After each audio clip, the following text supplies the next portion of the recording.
Good morning guys. At last ఫైనల్గా కల్కి trailer అయితే రిలీజ్ అయిపోయింది. ఇన్ని రోజులుగా మనం దాచుకున్న ఎక్స్పెక్టేషన్స్, దాని మీద పెట్టుకున్న ఊహలు ఏ రేంజ్లో ఉంటుంది, ప్రభాస్ని ఎలా కనిపిస్తున్నాడు ఆల్రెడీ మనం లుక్స్లో చూసాము. సో స్టోరీ పరంగా ఎలా ఉంటుంది అనేది అయితే ఒక పీక్స్లో ఎక్స్పెక్టేషన్స్ అయితే ఉన్నాయి. దానికి మించి ఒక స్టెప్ ఎక్కువగానే అనిపించింది ట్రైలర్ చూసిన తర్వాత. ఫస్ట్ ఆఫ్ ఆల్ ఇండియన్ సినిమాలో, పైగా తెలుగులో ఇటువంటి స్కేల్ ఆఫ్ ప్రొడక్షన్ వాల్యూస్తో ఇంత బీభత్సమైన కాంప్లికేటెడ్ స్టోరీని డెవలప్ చేసి సినిమా తీయడానికి నాగశ్విన్ గారికి, వైజయంతి మూవీస్కున్న గట్స్కి, వాళ్ళుండే డెడికేషన్కి అయితే హ్యాట్స్ ఆఫ్ భయ్యా.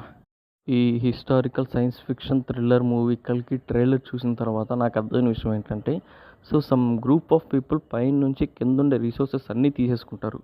సో కిందుండే వాళ్ళందరూ అంటే ఇంకా సర్వైవ్ అవ్వడానికి ఆధారం లేక బాధపడుతూ ఉంటారనమాట. వీళ్ళ కష్టాలన్నీ తొలగించడానికి ఒక బిడ్డ అయితే పుడతాడు. సో అది దీపికా పడుకోనికి పుడతాడు.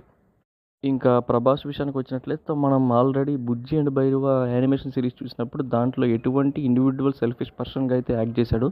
సో అదే క్యారెక్టర్లో ఉన్నాడు దీంట్లో కూడా. సో దాంట్లో అయితే డబ్బుల గురించి మాట్లాడకుండా యూనిట్స్ గురించి అయితే ఎలా మాట్లాడుకున్నారు, దీంట్లో కూడా యూనిట్స్ అనే పదాలు అయితే ఉన్నాయి. అందులోలాగే చిన్న చిన్న బౌండరీస్ అన్ని కంప్లీట్ చేసుకుంటూ మనీ అన్ని చేసుకునే వ్యక్తి భైరవ.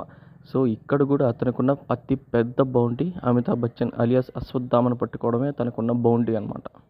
ఇక లాస్ట్లో కమల్ హాసన్ గారి డైలాగ్ మరో ప్రపంచం అయితే ఒక హైప్ అని చెప్పొచ్చు. ఇక కమల్ హాసన్ గారి విషయానికి వచ్చినట్లయితే అతనిది నెగిటివ్ రోల్ విలన్ రోల్ అయితే దాని గురించి ఎటువంటి ఇన్ఫర్మేషన్ లేదు ఇప్పటి వరకు కూడా. ఈ ట్రైలర్ చూసిన తర్వాత నాకు వచ్చిన ఇంకొక డౌట్ ఏంటంటే, ఇంత కాంప్లికేటెడ్ విషయాన్ని సూపర్గా డెవలప్ చేసి రిలీజ్ చేస్తున్న ఈ మూవీ సో మాసెస్కి రీచ్ అవుతుందా లేదా, వాళ్ళకి అర్థమవుతుందా లేదా అని అయితే డౌట్ వచ్చింది. సో ప్రతి సబ్జెక్ట్ గురించి, ప్రతి వీడియో గురించి ఎక్స్ప్లెనేషన్ ఇస్తూ వాళ్ళందరికీ కూడా రీచ్ అయ్యేలాగా ప్రభాస్ ఫ్యాన్స్ అందరం ట్రై చేస్తూనే ఉంటాం. One of the most important thing ఈ మూవీలో ఉండే మ్యూజిక్ అనమాట. చాలా యూనిక్నెస్తో ప్రతి సబ్జెక్ట్కి సెట్ అయ్యేటట్టుగా అనిపించింది మ్యూజిక్ కూడా. ఇక ఫైనల్గా విషయానికి వచ్చినట్లయితే one of the most pillar of the movie Prabhas గారు.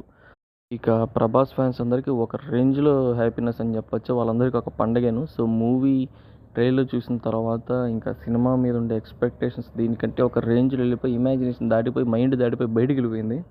నాకు కూడా యాజ్ ఏ ప్రభాస్ అన్న ఫ్యాన్ ట్రైలర్ చూస్తున్నప్పుడు నాకైతే బాగా హైప్ అనిపించింది. సో అదొక హ్యాపీనెస్ అనిపిస్తుంది, అదొక ప్రభాస్ ఫ్యాన్స్కి మాత్రం సాధ్యం అనుకుంటా. కల్కి ట్రైలర్ని మొత్తం బాడీలోకి నరాలకు ఎక్కించుకునేసి ఇంకా రెడీ టు వాచ్ అనమాట. సో మూవీ రిలీజ్ అయిన వెంటనే పరిగిస్తూ పోయి సో ఆ బౌంటీని క్లియర్ చేస్తాడా లేదా అనేది అయితే చూడాలి. సో ఫైనల్గా ఇక మీకు రివ్యూ కానీ నచ్చినట్లయితే వీడియోని లైక్ చేయండి, షేర్ చేయండి. ఫస్ట్ టైం ఎవరైనా విజిట్ చేసిన అయితే సబ్స్క్రైబ్ చేసుకోండి. ప్రభాస్ అన్న ఫ్యాన్స్ ఎవరైనా ఉంటే ఖచ్చితంగా సబ్స్క్రైబ్ అండ్ లైక్ చేసుకోండి భయ్యా.